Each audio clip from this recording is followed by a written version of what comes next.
Olá, eu sou o Thiago Quat e esse é o Larpas Incendiadas, um podcast de divulgação de estudos de gênero e sexualidade. A cada 15 dias, trazemos um episódio novo, sempre conversando com pesquisadores e pesquisadoras dos mais variados estágios da vida acadêmica para divulgar suas pesquisas. O episódio dessa semana inicia uma série sobre Lélia Gonzalez, que foi uma das grandes intérpretes do Brasil e das pioneiras do pensamento feminista negro em nosso país. Nesse primeiro episódio, focaremos em sua trajetória de vida, desde a infância e chegando até seu engajamento com os movimentos negros e feministas na década de 1970. Sua obra acadêmica e a recepção contemporânea desses trabalhos serão alvo dos próximos episódios. O formato dessa série é um pouco diferente dos nossos episódios convencionais, e foi uma conversa entre 4 pessoas. Gleice Silva e eu entrevistamos o antropólogo e geógrafo Alex Hatz e a socióloga Flávia Rios. Além de especialistas na obra de Lélia, Alex e Flávia foram responsáveis pela escrita de sua biografia, que esse ano completa 10 anos de publicação. A conversa foi originalmente transmitida ao vivo pelo YouTube, no ciclo de debates Gênero e Desigualdades. E agora se torna essa série de episódios que você ouvirá a primeira parte. Essa série é fruto da nossa parceria com o Núcleo de Estudos de Gênero PAGU, da Unicamp, e o Núcleo de Estudos sobre Marcadores Sociais da Diferença, da USP.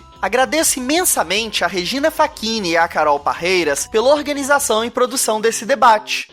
Fique agora com a nossa conversa.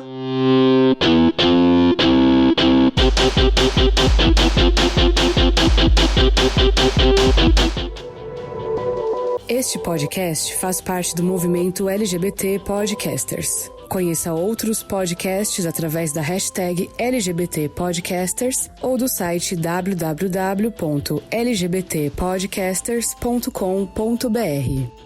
Boa noite, olá, é um prazer estar aqui. Eu sou Gleice Silva, antropóloga e pós-doutoranda do PAGU, e hoje nós temos o grande prazer de tratar da trajetória de Lélia Gonzalez. Então, boa noite a todas as pessoas aí que estão assistindo esse encontro. Eu sou Alex Hatz, sou antropólogo e também geógrafo, professor da Federal de Goiás, da UFG, e eu sou de Fortaleza. E lá em Fortaleza eu começo minha militância no movimento negro já há bastante tempo. Primeiro me chega o nome de Lélia Gonzalez, né? O nome de uma pessoa importante e tal, e algumas menções. Mas só quando eu fui morar em São Paulo, fiz mestrado e doutorado na USP, é que eu conheci o trabalho da Lélia, e mais precisamente eu já estava me colocando dentro de um movimento, né, que começa ali no final dos anos 90, início dos 2000, de ter contato com os pesquisadores negros e negros, com a Matias Nascimento, com o nascimento da Associação Brasileira de Pesquisadores Negros. Foi que efetivamente eu tive contato com os textos da Lélia, né? No final dos anos 90 e início de 2000, eu colaborei num projeto do Gera 10, Geração 21, Projetos Afirmativos, Passiva, com o Cícero Carneiro, e fui completamente marcado. E já trabalhava com pensamento do Nascimento, mas Lélia foi assim, acrescentando, né? Quando eu cheguei em Goiânia, depois de um tempo que a gente criou o PPGAS, primeiro pelo PPGEL, né, pela geografia, já veio a necessidade de a gente, no programa de antropologia, trabalhar a questão racial, a categoria raça e, pelo menos, alguma disciplina sobre relações raciais. Então, aí é que a gente começou a introduzir essas autoras. Mas não foi de uma vez, não, foi tudo muito paulatino, né? Também teve nos encontros de pesquisadores negros, em 2004, eu, Flávia e a Adriana ministramos um curso sobre Lélia e Beatriz. Foi nossa primeira ousadia, né? A Flávia vai falar do jeitinho dela aí, como é que foi a experiência, né? Para mim também. E foi algo muito especial, porque era em São Luís o evento, e na sala do minicurso, não sei se durou 2 sessões ou 3, várias pessoas que tinham conhecido Beatriz Nascimento. Então essas pessoas, elas, né, nos acessaram, nos colocaram, foi uma troca bem a mais do que a gente esperava.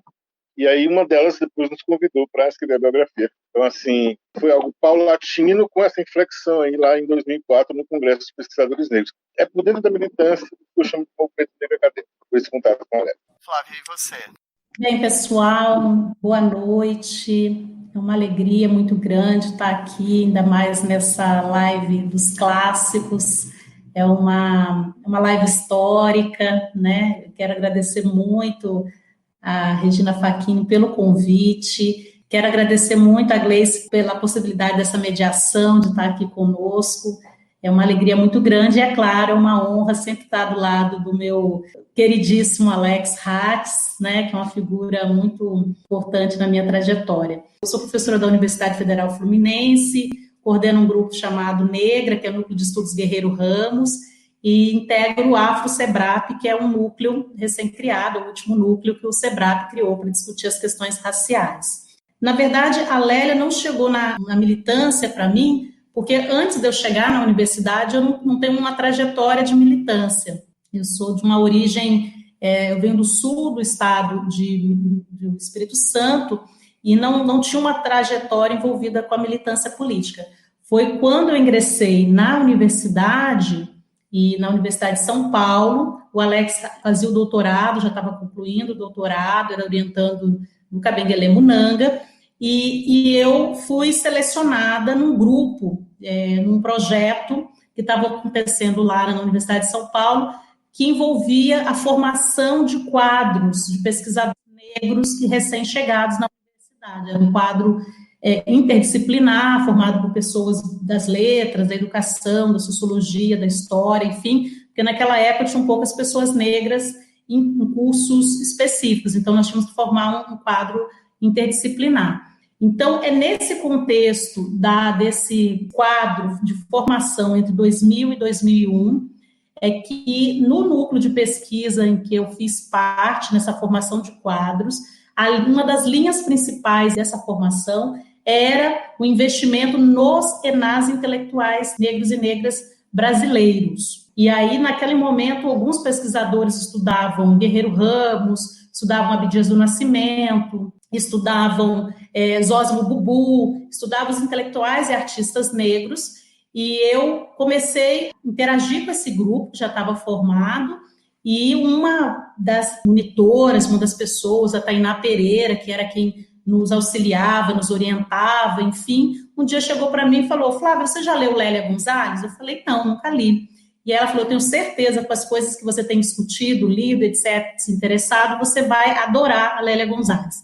Então, começou ali, nos idos dos anos 2000, essa pergunta inquietante da Tainá, e aí foi ela quem, inclusive, só para eu fechar, para não ficar tão longa, ela não só teve a ousadia de falar: você precisa estudar a Lélia Gonzalez, como se fosse um bastão, uma coisa assim, para a gente levar à frente, como ela falou: você vai ligar agora para Luísa Bairros e vai dizer que você, depois que eu me interessei, né, você vai ligar agora para ela e vai dizer que você está pesquisando a Lélia Gonzalez. E aí ela me deu o telefone, eu tive que ligar para Luísa Bairros, que nunca tinha visto na vida, para dizer: olha, Luísa Bairros, aqui é a Flávia, eu estou ligando para dizer que eu estou estudando a Lélia Gonzalez. E foi uma coisa muito interessante isso, foi tudo aí, começou aí a história. Maravilhoso, gente. Imagina a alegria da Luísa Bairros nesse momento, né? E para a gente começar assim, com um tom mais biográfico, né, ressaltando que vocês fizeram uma biografia da Lélia Gonzalez, né, e chamando a atenção também para a feliz coincidência de que esse ano completa 10 anos da publicação dessa biografia, né, o que faz com que esse encontro seja ainda mais especial. Queria que vocês falassem um pouco sobre quem é a figura de Lélia Gonzalez, quem é Lélia e como Lélia se torna Lélia Gonzalez. Vamos alternando. Uma hora Alex começa, outra hora eu, e a gente vai alternando. Bem, seguindo um pouco esse raciocínio, né, então eu comecei a fazer uma espécie de iniciação científica, que investigava vários autores e pesquisadores negros. Os outros já estavam na pós-graduação, ainda estavam na graduação.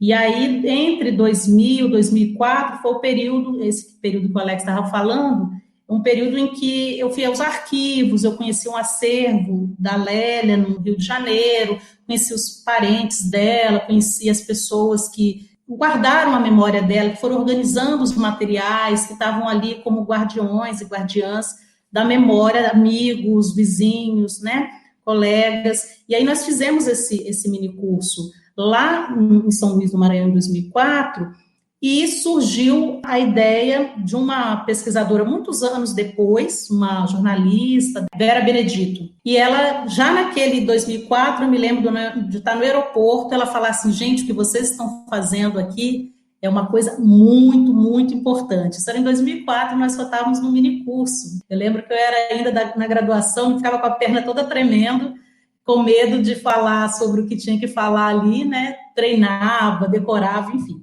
Então, a Lélia Gonzalez é uma figura, tem uma trajetória muito, muito interessante, como também considerando a trajetória de muitos intelectuais negros e negras, são biografias extraordinárias, no sentido de que, de fato, são pessoas que vêm de estratos sociais muito populares e têm que fazer um investimento na sua vida muito grande para sair ou se recolocar no mundo social de outro modo, né? Então, são lutas cotidianas, institucionais, na vida muito importantes. Ela tem uma trajetória de migrante, né, de uma família migrante, ela sai de Belo Horizonte, Minas Gerais, ela nasce em 1935, então ela está vivendo ali o período do entre guerras, ela está naquele contexto de nascimento, né, de guerra, e entre guerras, é o período da infância dela, tem essa experiência migratória de sair com a família, de uma região que eles tinham menos condições de vida para uma cidade que eles poderiam ter mais condições de vida, que é o Rio de Janeiro. O pai é um pai que ela sempre gostava de marcar a trajetória. Meu pai era negro, ferroviário, minha mãe de origem indígena, né, mas também foi ama de leite, então ela marcava muito a origem social, ocupacional, étnico-racial da sua família, e é de uma família super extensa, como boa parte das famílias que nascem ali entre os anos 30 e 40. É uma família, eu acho que tem 18 irmãos, se eu não me engano, 17, 18 irmãos. Agora, Miscava é uma família imensa, mas era muito comum que as famílias fossem tão grandes assim. E ela é uma das mais jovens, quase a caçula, não é a caçula, mas quase a caçula. E isso tem um peso muito importante na vida dela, né? O fato dela estar ser uma condição um pouco melhor de ser uma das últimas filhas e, sobretudo, o fato dela ter um irmão um pouco mais velho que era jogador de futebol, que foi bem sucedido na carreira e chegou a ser jogador do Flamengo. Naquele contexto em que o Flamengo estava se tornando um time mais democrático, que conseguia absorver as camadas mais populares e negras, que até então o Flamengo era um time racista, né? E aí continuava sendo racista, mas agora já estava num processo de absorção de jogadores negros, talentosos e tal. Ela tem uma infância de uma menina migrante, de uma família migrante que chega numa cidade, ela vai morar numa periferia, no morro, ela vai morar numa situação de vulnerabilidade também, assim, apesar do irmão ser jogador de futebol, enfim, mas as condições eram muito precárias, né? Ela tem uma vida muito parecida com muitas meninas negras que têm que trabalhar como babá e etc., mas a guinada dela, que é aí que o Alex vou deixar continuidade, é que ela se insere no mundo educacional, formal, público, uma escola pública, mas numa época que a escola pública era de altíssima qualidade, no sentido de que, infelizmente, era menos democrática também. Então, cada vez que ela ascendia ali, cada círculo educacional que ela conseguia encerrar, ela ficava mais isolada, como sendo menos pessoas negras seguiam com ela, né? Então, a ponto da própria família, na própria família também ela ia se distinguindo da família, porque ela ia estudando mais, os outros não tinham essa formação, né? Então, é na educação que a Lélia vai saindo um pouco do universo, de um destino social que é muito esperado para o lugar do negro, o lugar da família negra, como ela mesma gostaria de falar. Então, que uma mesma ela interpretava. Então, ela tem um deslocamento desse lugar esperado do negro, da família negra, via a educação. E aí eu deixo para o Alex dar continuidade e ressaltar detalhes que eu não lembrei de dizer. Algo importante é o seguinte: quando nós fomos escrever a biografia, na virada de 2009 para 2010, nós trabalhamos basicamente com algumas entrevistas e, como a própria Lélia fala de si, Lélia tem algumas entrevistas fundamentais, no Pasquim, num livro chamado Patologia Hidrológica, no jornal do MNU, do Movimento Negro Unificado, que são entrevistas assim, muito férteis, que trazem muito movimentação da época e tal, né, e essa percepção também individual. Então, a Lélia vai para essas escolas públicas, né, e ela diz que era uma estudante comportada.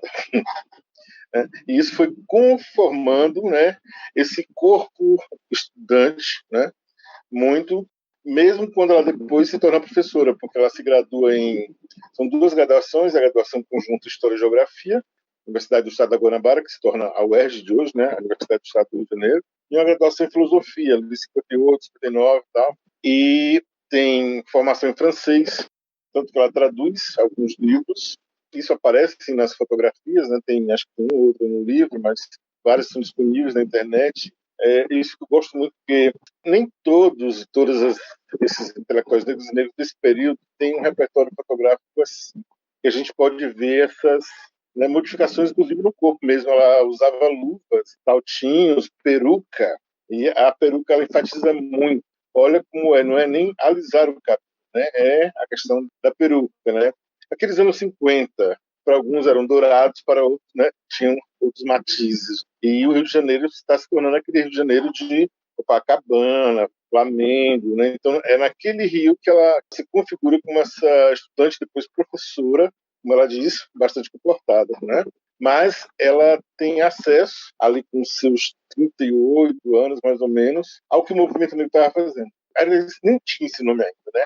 Eram reuniões na Clínica do Mendes, em Ipanema, sábado à tarde, o que elas contam, né, Beatriz dela, o próprio José Mariano Pereira, o sociólogo, que estava à frente do que vinha a ser o núcleo depois, que passou de 30 pessoas para 100, 200 pessoas sábado à tarde, também no Teatro Opinião. Então, eles reuniam muitas pessoas e ela disse que ainda ficava quietinha.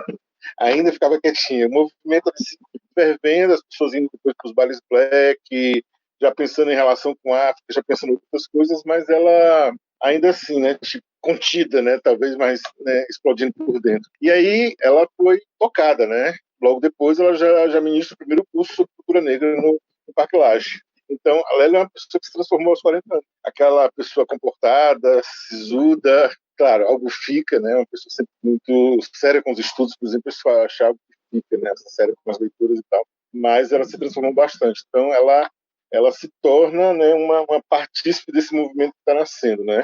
São 2 anos, 3 anos muito férteis, até a fundação do MNU, ela se deslocar no território nacional, primeiro é muito no Rio de Janeiro, mas essa conjunção de arte crítica, né, reuniões com bailes blacks, né, ter artistas e políticos juntos, porque tinham várias pessoas nesse grande conjunto, assim, né, alguns artistas já famosos, tá? Então é algo que até hoje acho que é difícil recuperar essa efervescência desse lugar. Talvez um filme desse conta. Eu queria fazer um complemento, um diálogo que o Alex foi falando, eu fui lembrando também de outros lances, né? Que é a ideia que todo mundo, os biógrafos, quem interpretou a Lélia, quem estudou a Lélia, ela mesma fez autoanálise, né? Ela escreveu isso que o Alex está falando, as entrevistas delas são entrevistas muito ricas, porque ela não só descreve, mas ela interpreta a vida dela, tendo como referencial já uma reflexão sobre as relações raciais, sobre a dominação e etc. Eu queria dar destaque para o fato de que a Lélia, antes de ser uma pessoa envolvida com o movimento negro, com as culturas negras, populares, enfim, o Alex chamou muito bem a atenção, que ela mesma diz, eu passei por um processo de embranquecimento, né? A leitura dela de que a educação foi decisiva para ela chegar aonde chegou, uma intelectual, relevante, enfim, mas esse processo educacional também a afastou, né, não só fisicamente, ela a afastou intelectualmente, culturalmente, das suas origens. E esse afastamento envolveu, inclusive, a negação, que é aí que o Alex fala que o próprio corpo carrega essa negação, porque o uso de peruca, você poderia dizer, não é a peruca que faz a pessoa ter uma identidade negra ou não, mas para o caso dela e de muitos da época dela, usar peruca significava querer ser assimilada, querer que a cor não importasse, acreditar que a cor também não vai importar, mesmo sabendo que ela eventualmente importa. Então, por isso, esse processo de embranquecimento intelectual, cultural e a formação na filosofia, nas línguas ocidentais, na língua francesa, o gosto pela música clássica, né? Então, tem toda uma construção de um gosto, de uma subjetividade no mundo ocidentalizado que passa pelo corpo muito e que passa pelo casamento, né? Que é uma coisa muito importante, que é quando a Lélia ganha esse sobrenome, Gonzalez, né? Nessa relação matrimonial, um colega de filosofia branco, de origem espanhola, e que eles tinham um relacionamento naquele mundo dela perfeito entre eles, porque, afinal de contas, ela se casou com um cara jovem, um cara no mesmo status educacional que o dela, um colega de faculdade. A universidade era branca, né, nos anos 50, ainda é branca, mas naquela época, né, nos anos 50. Então, ela estava numa vida maravilhosa entre eles. Só que a família dele não aceitava de jeito nenhum o fato dela ter um relacionamento, dele ter um relacionamento com uma mulher negra, né? E isso gerou um inferno na vida. Ela até faz uma crítica em relação a isso. Ela fala que as pessoas não entendiam que era casada com ele, porque elas achavam que nós éramos amantes, que nós tínhamos uma relação informal e etc. E naquela época, o casamento, né, o matrimônio, era ainda é, mas naquela época era muito forte, era muito significativo, simbólico. Então, a família rejeitou. E eles tiveram, claro que isso não pode ser a explicação única para o fato do marido ter se suicidado um ano depois do casamento deles. Mas ela nunca atribui exclusivamente a essa experiência de racismo, de tensão na vida deles, por conta da rejeição familiar, mas esse elemento é muito matizado, principalmente porque, segundo ela, o companheiro era uma figura muito importante para a construção identitária enquanto negra. Ele não era a figura que negava a identidade dela, ao contrário, ele achava que ela tinha que afirmar, né? E afirmar nos termos dela, afirmar naquele contexto de uma estética de quem estava ascendendo numa classe média e que, para ascender-se, precisava se construir, se montar de um jeito esperado para aquele universo, né? Ela estava se construindo como uma professora universitária, assistente de pesquisa. Ela era considerada uma pessoa brilhante, mesmo na sua geração, quando eu digo geração, são os colegas de escola, de universidade. Ela se destacava por ser uma pessoa muito inteligente, isso foi um distintivo na trajetória dela. Então, ela se via como uma pessoa assimilada. Esse matrimônio é lido por ela, na sua autoanálise, sua autorreflexão de vida, como um momento de ruptura, de abalo estrutural. Nada estava dando certo, não é possível. Né? Que aquele mundo que ela tinha construído, que parecia perfeito, praticamente estava em lua de mel ainda, no primeiro ano de casamento, meu Deus. E o homem se suicida. Então, isso é uma ruptura. Quando ela fala, e é muito interessante, que a partir dali ela tem que entrar para um outro universo, que é o universo do candomblé, que é o universo da psicanálise. E são esses dois universos que, de algum modo, intelectualmente, subjetivamente, fazem com que a Lélia, de algum modo, se chegue ou compreenda melhor as transformações políticas em torno das relações raciais no Brasil. E eu ainda nem falei do feminismo, eu sei que o Thiago já está ali. Eu não vou falar, eu vou segurar, porque a gente tem que fazer assim, né? A gente joga aí.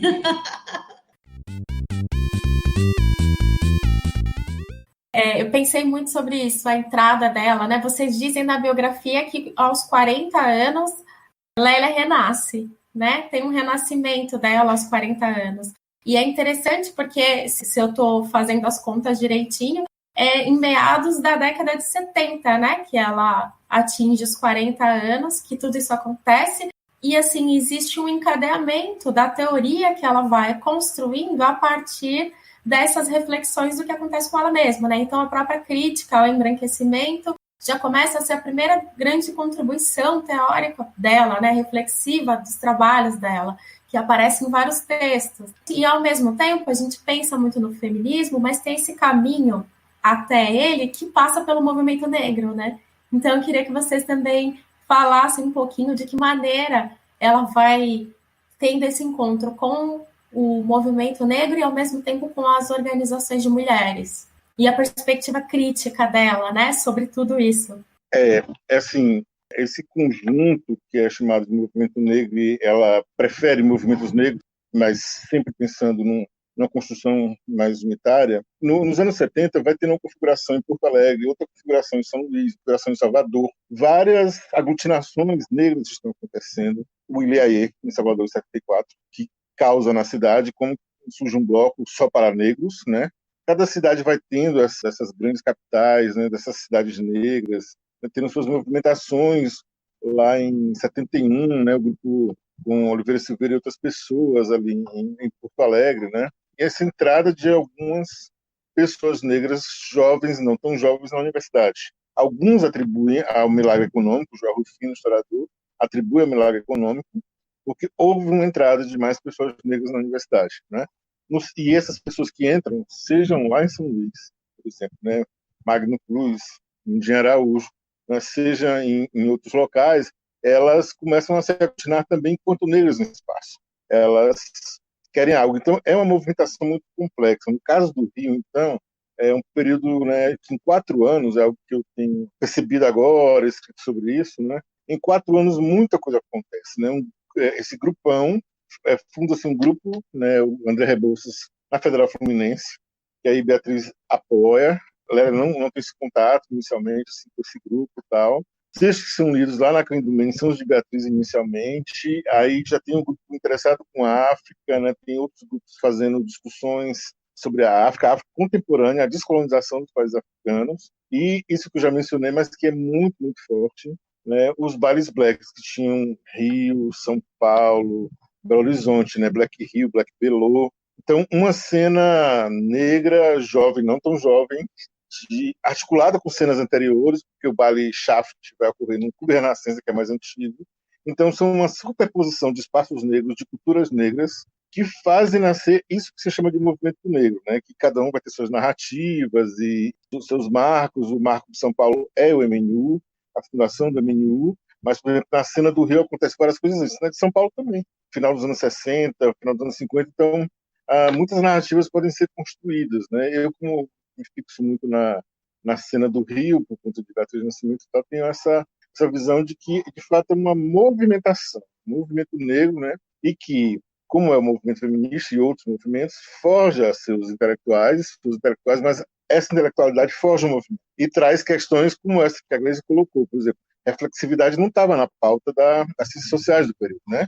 Algo que vai aparecer nos anos 90, mas essas intelectuais falam de si, esses intelectuais falam de si, não todos, mas Lélia fala. Lélia, com certeza, traz muito de si, né? E com muita ousadia, às vezes, e tal, né? E são todas as pessoas que falariam de um caso desse, como a morte do primeiro esposo, o segundo casamento. A Lélia tem uma questão com a linguagem, que a gente trata um pouco disso, que merece destaque, porque para que a gente também não ache que a militante negro intelectual é tudo do mesmo jeito, né? Não é mesmo, né? Tem algo comum, né? Algo tecido que a gente continua tecendo ao fazer um encontro como esse, né? Mas também tem muitas particularidades. Eu vou comentar aqui, vocês vão ouvir um pouquinho os gritinhos do meu filho ao som, eu fico aqui nervosa, lá, Jorginho, não grita agora, mas agora que ele vai gritar mesmo, não tem jeito. Então, agora eu quero puxar essa linha do feminismo, né? A Lélia, ela, primeiro vamos dizer assim, ela é feminista, antes de ser antirracista no sentido de militante negra, envolvida com a militância negra. Quando nós fizemos o nosso livro, nossa biografia, nós entrevistamos muitas pessoas, inclusive pessoas que foram alunas dela no ensino secundário, que foram alunas mesmo na escola. E os relatos dessas pessoas que conviveram, que foram vizinhos, no caso, estou me referindo aqui a Ana Felipe, que foi uma figura muito importante para resguardar o material da trajetória da vida dela, da produção intelectual, inclusive. Ela foi uma aluna da Lélia Gonzalez, figura em umas fotos de escolas, quando Lélia era professora, e ela fala abertamente dos estudos feministas, que ela se encontrou com o feminismo, com as leituras, um feminismo intelectual, não é um feminismo de ativismo popular ou de organização. Ela fala que ela se encontrou com as leituras feministas a partir da Lélia Gonzalez, né? Ela fazia grupos de estudos na casa dela, entre os anos 50, 60 e 70 depois, e ela, como o Alex mesmo falou bem, ela tinha uma formação boa no francês, ela dominava muito bem o francês, ela era tradutora do francês para o português, ela traduziu livros de filosofia, ela traduziu textos do Freud, ela traduziu Lacan, partes, né? Ela tem, inclusive, textos sobre o Lacan, tem um texto que ela chama A Propósito de Lacan, que ela faz uma reflexão, e ela traduzia e lia, então ela leu O Segundo Sexo no original. Ela não só leu, como ela formou jovens, mulheres principalmente, mas homens também que circulavam ali, meninos, né, estudantes, enfim, e estudavam com ela. Ela fazia grupos de estudo na sua casa. E é interessante mostrar que, então, esse feminismo da Lélia é um feminismo intelectual. Aos poucos, com essa transformação que o Alex falou, que é uma transformação subjetiva de uma mulher que vai amadurecendo e vai incorporando as transformações políticas do mundo contemporâneo. Então, nós temos aí a contracultura, os movimentos de libertação dos países africanos, né? Então, tem toda uma mobilização, o próprio feminismo vai ganhando força, se articulando em grupos políticos. Mas eu chamaria atenção para essa formação mais intelectual de leitura, de textos, de ideias, e depois o engajamento com os grupos mais políticos, que ela também teve, principalmente nos anos 70, que ela se envolve com as mobilizações no Rio de Janeiro. E isso é uma coisa muito importante. Posso te interromper rapidinho? Só para te pedir para você completar um pouquinho, porque eu acho que isso que você está contando talvez tenha a ver também com o engajamento dela na produção de textos no Nzinga, né? No Nzinga informativo, por exemplo, me parece casar muito essa ativismo e produção intelectual de alguma maneira, né? O Nzinga ainda tem uma década para correr.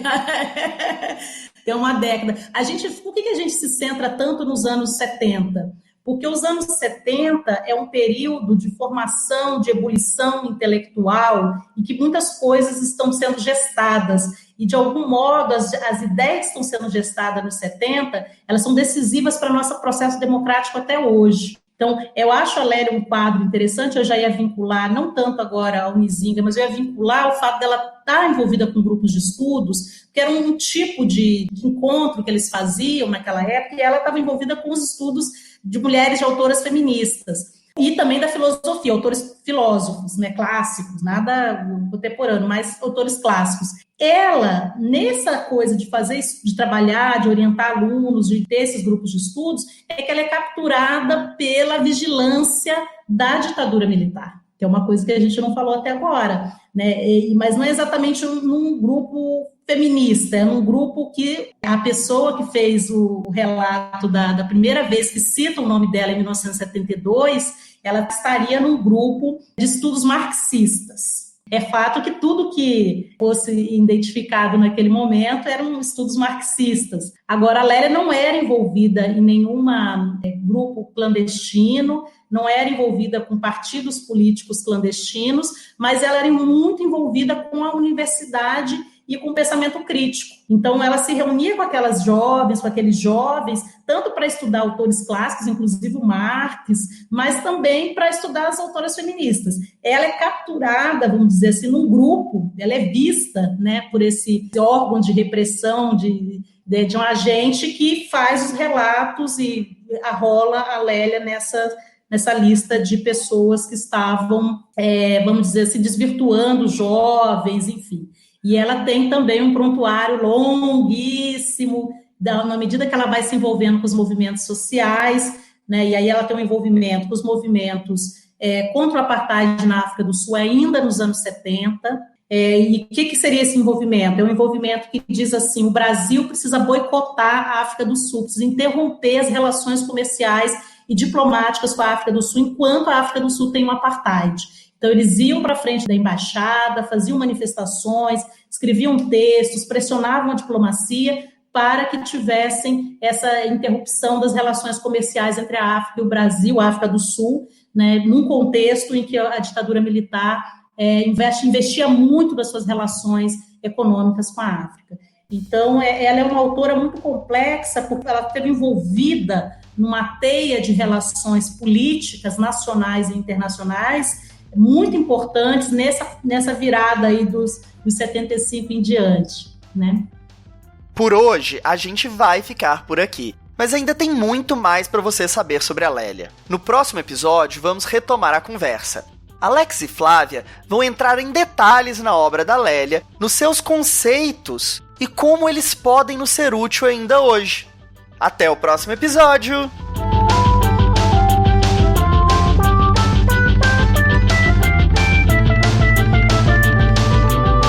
Esse foi o Larvas Incendiadas, um podcast de divulgação de estudos de gênero e de sexualidade. Se você gostou desse nosso episódio, manda um feedback no Twitter, no Facebook, no Instagram ou outra rede social. Considere também nos apoiar financeiramente pelo apoia.se/incendiadas. Você pode apoiar com doações mensais a partir de R$1. Como você já deve saber, o Larvas faz parte do portal Desaprender, uma rede que agrega diversos podcasts sobre educação. Não deixe de conferir o nosso portal e os podcasts parceiros. Todos nós estamos disponíveis em todas as principais plataformas de podcast. Compartilhe com amigos e amigas e até o nosso próximo episódio. Portal Desaprender, onde houver certeza que eu leve a dúvida.